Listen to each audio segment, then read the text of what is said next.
రాష్ట్రంలో జూలై నెలలో జీఎస్టీ ఆదాయం భారీగా పడిపోవడంతో వాణిజ్య పన్నుల శాఖపై ప్రభుత్వం ప్రత్యేక దృష్టి సారించింది. వాణిజ్య పన్నుల కమిషనర్గా అదనపు బాధ్యతలు తీసుకున్న రిజ్వీ గతంలో ఎన్నడూ లేని విధంగా ఆదాయం పడిపోవడంపై ఆరా తీస్తున్నారు. 1400 కోట్లు జీఎస్టీ ఎగవేతకు పాల్పడిన కేసుపైన లోతైన అధ్యయనం చేస్తున్నట్లు తెలుస్తోంది. రాష్ట్రంలో ఈ ఏడాది జనవరి నుంచి జీఎస్టీ రాబడులు ఆశించిన మేర రావడం లేదు. 2023లో జనవరి నుంచి జులై వరకు వచ్చిన రాబడులను 2024లో అదే సమయంలో వచ్చిన ఆదాయాన్ని బేరీజు వేస్తే ఆశించిన మేర పురోగతి లేదని గణాంకాలు స్పష్టం చేస్తున్నాయి. ఈ ఏడాది జనవరిలో జీఎస్టీ ఆదాయం అత్యంత స్వల్పంగా 1.53% వృద్ధి నమోదైంది. ఫిబ్రవరిలో 8.77%, మార్చిలో 8.35%, ఏప్రిల్లో 8.72%, మేలో 7.11%, జూన్లో 4.91% లెక్కన వృద్ధి నమోదైనట్లు అధికారిక లెక్కలు స్పష్టం చేస్తున్నాయి. తాజాగా కేంద్ర ఆర్థిక శాఖ వెల్లడించిన జులైలో 2% వృద్ధి నమోదైంది.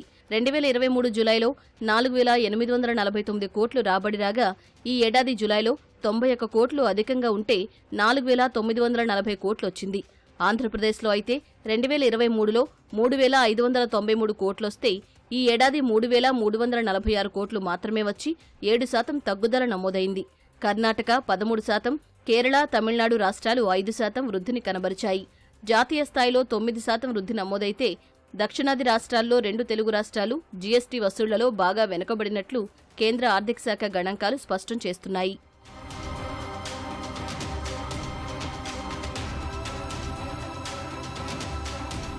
వాణిజ్య పన్నుల శాఖ కమిషనర్ టీకే శ్రీదేవిని రాష్ట్ర ప్రభుత్వం ఇటీవల ఉన్నపలంగా బదిలీ చేసింది. ఆమె స్థానంలో వాణిజ్య పన్నులు, ఎక్సైజ్ శాఖల కార్యదర్శి రిజ్వీని కమిషనర్గా రాష్ట్ర ప్రభుత్వం నియమించింది. గత ప్రభుత్వ హయాంలో కొన్ని వ్యాపార సంస్థల నుంచి జీఎస్టీ వసూళ్ల విషయంలో నిర్లక్ష్యం చేయడంతో 1,400 కోట్ల మేర నష్టం వాటిల్లిందని మాజీ సీఎస్ సోమేష్ కుమార్, ప్రస్తుత వాణిజ్య పన్నుల శాఖ అదనపు కమిషనర్ కాశీ విశ్వేశ్వరరావు, శివరామప్రసాదరావులతో పాటు మరికొందరిపై పోలీసులకు ఆ శాఖ జాయింట్ కమిషనర్ రవి ఫిర్యాదు చేశారు. ముందస్తు అనుమతి లేకుండా ఉన్నత స్థాయి అధికారులపై జాయింట్ కమిషనర్ పోలీసులకు ఫిర్యాదు చేయడాన్ని ప్రభుత్వం తీవ్రంగా పరిగణించింది. ఇదే కారణంతో టీకే శ్రీదేవిని బదిలీ చేసినట్లు విశ్వసనీయ సమాచారం. ఇక కమిషనర్గా బాధ్యతలు స్వీకరించిన రిజ్వీ అధికారులతో వరుస సమీక్షలు నిర్వహిస్తున్నారు. 1,400 కోట్ల మేర వాణిజ్య పన్నుల శాఖ నష్టపోయినట్లు పోలీసులకు చేసిన ఫిర్యాదుపై ఆరా తీస్తున్నట్లు తెలుస్తోంది. తెలంగాణ బ్యావరేజెస్తో పాటు 14 సంస్థలు కలిసి 400 కోట్లు ఎగవేతకు పాల్పడినట్లు, మరో 1,000 కోట్ల వరకు ఇతర సంస్థలు ఎగవేసి ఉంటాయని సీసీఎస్ పోలీసులు కేసు నమోదు చేశారు.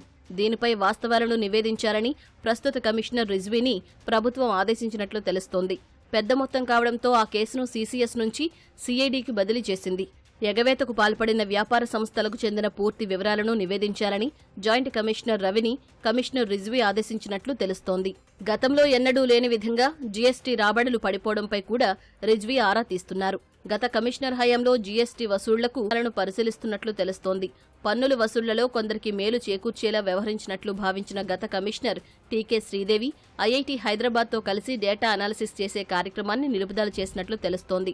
ఆ స్థానంలో మరొక కొత్త సంస్థను తీసుకొచ్చి తద్వారా డేటా అనాలిసిస్ చేస్తూ జీఎస్టీ రాబడులు పెంపునకు కృషి చేసినట్లు సమాచారం. కొత్తగా తెరపైకి తీసుకొచ్చిన సంస్థకు అనుభవం సహా ఇతర అంశాలపై నివేదిక ఇవ్వాలని రిజ్వీ ఆదేశించినట్లు సమాచారం. విధి నిర్వహణలో అంటీ ముట్టనట్లు వ్యవహరిస్తున్న అధికారులపైన ఆరా తీసినట్లు తెలుస్తోంది. కొత్త ప్రభుత్వం వచ్చినప్పటి నుంచి జీఎస్టీ వసూళ్లు పెంచేందుకు తీసుకున్న చర్యలపై డివిజన్ల వారీగా నివేదికలు సిద్ధం చేయాలని జాయింట్ కమిషనర్లను ఆదేశించినట్లు సమాచారం.